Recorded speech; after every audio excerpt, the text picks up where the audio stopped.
다음으로 이제 소개할 나라는 이란입니다. 네, 공식 국가명은 이란 이슬람 공화국이고요. 우리가 뭐 이제 이슬람 하면은 또 생각 쉽게 이제 떠올릴 수 있는 나라 중에 하나가 이란이죠. 이란은 크게 뭐 수니파, 시아파 이렇게 나누기도 하는데요. 그 이제 시아파의 또 가장 그 중심이 되는 나라 중 하나라고 볼 수 있습니다. 인구는 8,400만 명이나 되는 이제 큰 나라고요. 공식 기록에 따르면 98%가 이슬람이라고 합니다. 계산해 보니까 약 한 8,100만 명이 한 98%라 할 수 있겠고요. 배교와 개종이 법으로 금지가 되어 있는 게 바로 이란입니다.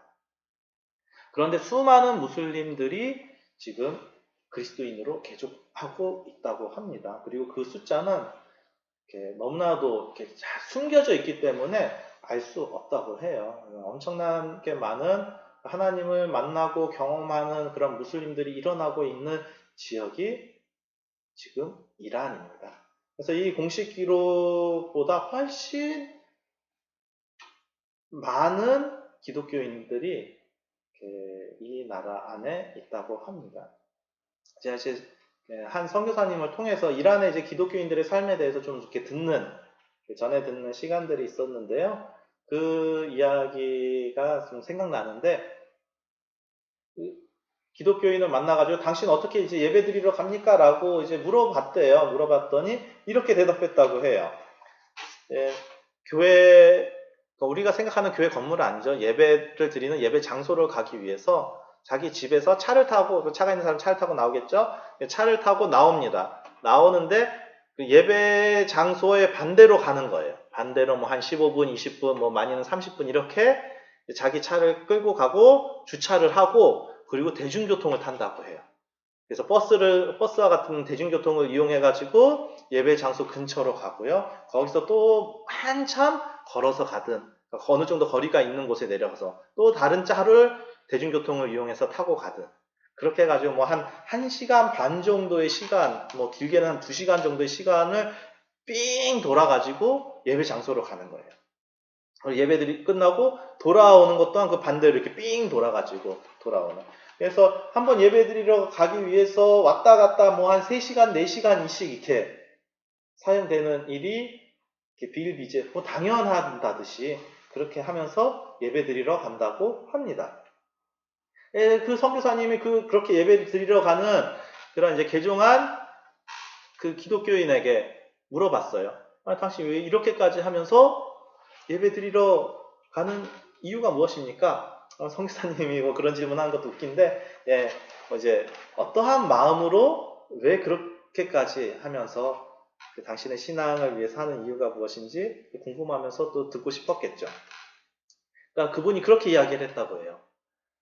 내가 믿는 하나님, 이 예수 그리스도가 진짜니까 이분을 예배하기 위해서는 이렇게 안 할 수가 없다는 거예요. 이렇게 해서라도 꼭 예배 드리러 가야 된다라고 이렇게 표현했다고 합니다. 또 너무나도 쉽게 예배에 대해서 예배를 쉽게 드릴 수 있죠. 그리고 또 예배에 대해서 쉽게 이야기할 수 있는 게 우리 이제 한국에 있는 그리스도인들인 것 같습니다.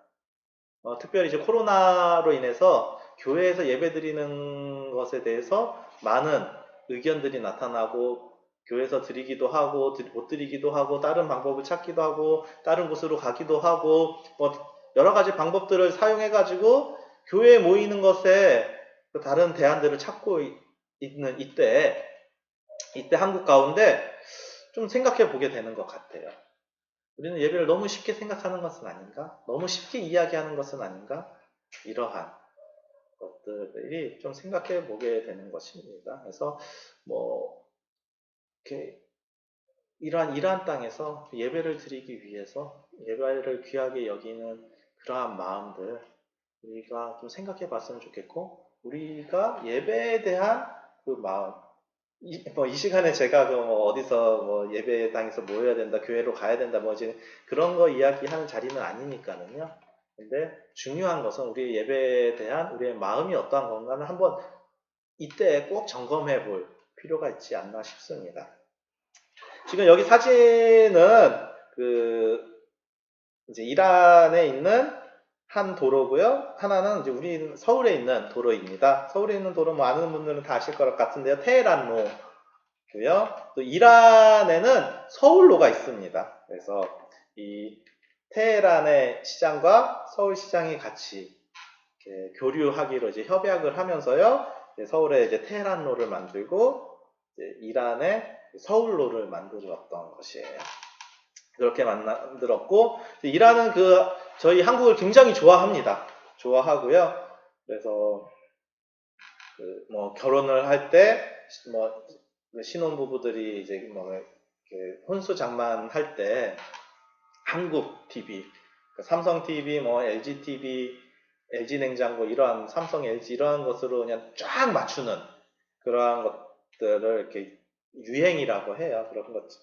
그럴 정도로 한국을 좋아한다고 하고요. 한국 드라마라든지 이런 것들도 이렇게 좋아한다고 해요. 뭐 예전에 이제 대장금이었나 한국에서는 있을 수 없는 시청률 뭐 80% 이렇게 나오기도 했다고 하는 것을 들었던 것 같습니다. 그래서 이제 이러한 나라 이란 좀 생각해 보고 이란에 이제 기도하는 것들이 있었으면 필요가 있다는 것들을 알고 싶고요. 네, 다음으로 소개할 나라는 이제 아프리카에 잘 알려져 있는 나라이기도 하죠. 이제 이집트입니다. 정식 국가명은 이집트 아랍공화국이고요.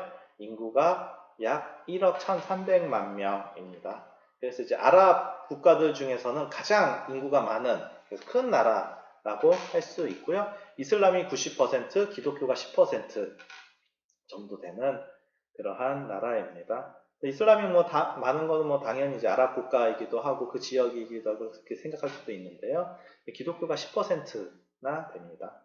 사실 이집트는요, 굉장한 기독교 국가였습니다. 이슬람이 있기 전까지는. 그래서 뭐 알렉산드리아나 이러한 곳은 굉장한 이제 기독교 도시였던 것이죠. 그러한 나라인데 이제 나중에 이제 이슬람 세력이 일어나면서 많은 사람들이 이슬람으로 이제 개종한 것이고요. 그런데 여전히 많은 상당수의 기독교인들은 힘들고 어렵지만 지금까지 신앙을 지켜오고 있습니다.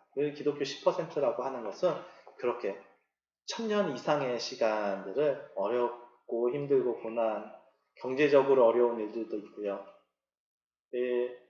이 이집트에서 이제 기독교로 산다는 것은 굉장히 어렵고 손해보는 일이거든요. 그럼에도 불구하고 신앙을 지키면서 살아가는 사람들이라고 할 수 있습니다. 이집트는 매우 빠르게 인구가 증가하고 있는 나라라고 합니다. 면적은 매우 크죠. 매우 큰 나라인데요. 국토 대부분이 사막이니까 사람이 살 수 있는 곳이 매우 한정되어 있는 거예요. 나일강 주변에 있는 지역들, 그리고 이제 해안 지역들, 이러한 곳에서만 이제 사람이 살고요. 또 곳곳에 있는 오아시스 주변에서만 사람이 살 수 있고, 대부분의 국토는 사막이다 보니까 사람이 살 수 없는, 그리고 사막이 점점 더 많아지고 있다고 하고요. 그러고 있는데 인구가 매우 빠르게 증가하고 있어서 참 이렇게 이 나라를 이렇게 개발하는 게 성장시키는데 어렵다고 합니다. 식량의 대부분을 수입에 의존했다고 하고요.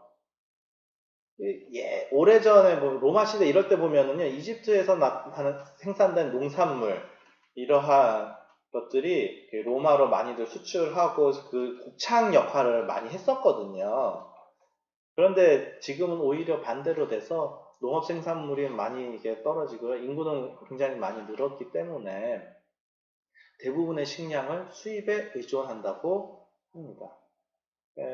또 이제 많은 인구가 이렇게 좁은 지역에 많이 증가하다 보니까는 아무래도 또 여러 가지 어려운 문제들, 살아가는데 어려운 문제들이 나타날 수밖에 없을 것 같고요. 특별히 이제 가난한 자들이 이렇게 살아가기 힘든 상황들, 되지 않을까 싶습니다. 그래서 아랍의 큰 나라 이집트를 소개해 봤고요. 이집트는 또 우리 성경에도 많이 나오는 나라고 그러다 보니까는 이렇게 익숙한 나라죠. 이집트를 또 기억하면서 우리가 기도할 수 있었으면 합니다. 이렇게 이제 7개의 나라가 무슬림들이 많은 나라입니다. 이 7개 나라를 이제 소개해 봤고요. 이제 마지막으로는 이렇게 숫자는 좀 적지만은 그렇지만 좀 특별하게 기도했으면 하는 나라라는 생각이 드는 나라가 있어가지고요. 한 나라를 소개하려고 합니다. 그 나라는 바로 아프가니스탄입니다. 공식 국가명은 아프가니스탄 이슬람 공화국이고요. 인구는 3,892만 명. 한 4천만 명 정도 되니까 그렇게 인구가 적은 나라도 아니죠. 99% 이슬람이라고 합니다. 그러니까 국민 전부가 다 대부분이 이제 이슬람이라고 할 수 있겠고요. 우리는 이제 아프가니스탄 하면은 뭐 내전의 나라 이런 나라 하면서 이렇게 뭐 도저히 복음 들고 들어갈 수 없는 나라, 살기 어려운 나라, 사람이 살기 너무나도 힘들고 고난스러운 나라라고만 생각하는데요. 사실 이 아프가니스탄은요, 1919년에 영국으로 독립했고요. 상당 기간 동안 굉장히 안정적으로 이제 국가가 운영이 됐어요. 안정적으로 국가를 운영하면서 이제 천천히 성장해 왔는데, 이후 이제 그 나라의 정권을 놓고 공산 세력과 또 그 이슬람 세력과 이런 정부 권력을 놓고 이제 다툼이 나타나게 되고 그 안에 이렇게 내전과 같이 일어나면서 주변국들이 이제 막 가담하는 거예요. 그래서 러시아가 당시 소련이죠. 소련이 이제 가담하게 되고요. 또 이제 무슬림 국가들이 와서 도와주게 되고요.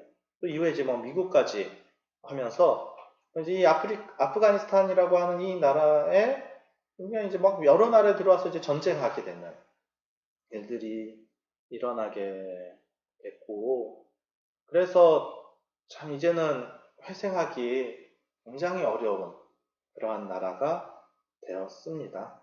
그리고 이제 이러한 계속된 내전하고 전쟁이 있으면서 또 이 나라는 세계 최대 마약 생산국이자 수출국이 되는 거예요. 엄청나게 많은 마약이 이 지역 가운데 생산되고 있습니다. 그러니까 이 땅에서 사는 4천만 명의 사람들이 참 우리가 봤을 때 좋은 상황과 환경 가운데 살 수 있을까? 그런 사람들이 과연 얼마나 될까? 이러한 생각이 드는 나라가 바로 아프가니스탄이죠. 어떤 자료를 보니까는요, 약 93% 정도 되는 전 세계의 마약의 생산국이다라고 소개하는 것들도 제가 보게 되었어요. 그러니까 엄청난 그러한 마약 생산국이자 수출국인 거죠. 여기 사진을 보면은 이제 72년도의 여성들의 모습, 1912년도의 여성들의 모습 사진이 보게 됩니다. 그러니까 72년도만 해도 굉장히 이제 개방되면서 여성들의 모습이 어떠한지, 그 12년도 여성 모습이 어떠한지 하면서 그때 당시하고 지금의 모습이 어떻게 되는지 생각해 볼 수 있게 되는 것이죠. 그러니까 70년대까지는 이러한 모습으로 이렇게 안정적으로 또 사람들의 인권이라든지 이런 것들이 나타나는 그러한 나라가 아니었을까 이렇게 생각이 되는 사진이라고 할 수 있겠고요. 그 이후 넘어오면서 이제 여성들은 얼굴을 드러내놓고 다닐 수가 없는 나라로 바뀐 것이죠. 이게 바뀌었으면 좋을 것 같은데 과거에는 이렇게 여성들이 여성의 사람으로서 그냥 다 이렇게 나타나고 표현하고 이런 것들 이런 것들이 있는 것이 아니라 있었다가 최근 들어오면서 이렇게 밝게 웃으면서 길을 다닐 수 있는 그러한 모습이 되면 참 좋았을 텐데 반대로 돼서 너무 안타깝구나 이러한 생각도 드는 바입니다. 물론 뭐 사진 하나로 볼 수 있는 건 아니지만 70년대의 모습이 이랬다면은 지금의 모습은 오히려 이렇게 변했다라고 하는 것을 알 수 있는 것이죠. 또 아프가니스탄 하면은 우리 이제 샘물 교회 사건도 생각나고요. 그래서 그냥 한국 교회 그리스도인으로서 그냥 가볍게만 그냥 여러 나라 중에 하나로만 생각은 들지 않더라고요. 99%가 이슬람이라고 하는 이 나라 가운데에서도 그래도 예수님을 믿는 매우 적은 숫자의 극소수의 사람들이 있다라고 하고요. 또 샘물교회 사건 때 뿌려졌던 씨앗이 있다고 해요. 그래서 그 결과로 예수님을 믿게 된 사람들의 몇 명이 또 있다고 하는 이야기를 제가 이제 샘물교회 분들이 하는 것들을 전에 들었는데요. 뭐 공식적인 자료는 아니지만 그렇지만 이제 그러한 일들 또한 그 땅 가운데서 있다라고 하는 것을 우리가 생각해 봤으면 좋을 것 같고요. 하나님이 전혀 일하지 않을 만한 땅이라고 여겨지는 그러한 나라 아프가니스탄에서도 그러한 변화들이 조짐이 있다라고 하는 것들을 지금 소개하고 싶습니다. 여러 나라들 상황들을 소개하면서 지금 그 나라 가운데 하나님 행하시는 일들이 있습니다를 말씀드린 것도 있고요. 또 어떤 나라들은 너무 어렵습니다. 기도가 필요합니다. 이러한 소개를 한 나라들도 있습니다. 여러분들은 어떠한 나라들이 좀 마음에 와 닿았나요? 제가 이 시간에 좀 나누고 싶은 것은 여러분들이 그 좀 마음에 와 닿았던 나라들이 있다면 짧은 시간이지만 그 나라를 위해서 좀 기도해 보면 어떨까 싶은 생각이 들고요. 또 곧 있을 무슬림을 위한 30일 운동 이 기간에도 좀 그 마음을 버리지 않고 계속해서 기도에 함께 같이 기도할 수 있었으면 합니다. 4월 24일부터 5월 23일까지 진행되는 이 30일 기간의 이 기도 운동 가운데 여러분들 꼭 같이 저와 함께 할 수 있었으면 하고요. 또 이 내용들을 읽으면서 기도할 때 하나님께서 성령님께서 각 한 분 한 분들에게 주시는 메시지가 있을 거라고 생각이 들어요. 그러한 메시지 그리고 그렇게 주시는 하나님의 마음을 가지고 좀 열방을 바라보는 그러한 30일간의 시간이 되었으면 하고요. 그 시간에 많은 분들이 좀 함께 왔으면 좋겠고 또 지금 이 영상 보는 여러분 한 분만 하는 것이 아니라 좀 책자를 구매하셔가지고요. 또 여러 지역으로 같이 주변의 분들에게 나누면서 같이 기도하자 이렇게 할 수 있었으면 좋을 것 같아요. 교회에서 모이기 너무나도 힘들고 어려운 시간 가운데 이러한 우리의 신앙을 지키고 하나님께 나아가는데 또 너무 좋은 도구가 될 것 같아요. 그래서 이때 한 달 동안에 우리 함께 기도할 수 있었으면 합니다. 네, 지금까지 한 몇 차례에 걸쳐서 이렇게 무슬림들에 대해서 소개를 하고 30일 기도 운동을 소개했는데요. 제가 이러한 것들을 할 수 있는 기회가 돼서 너무나도 감사하고 정말 많은 그리스도인들이 함께 이 일들을 해 나아갈 수 있었으면 합니다. 네, 감사합니다.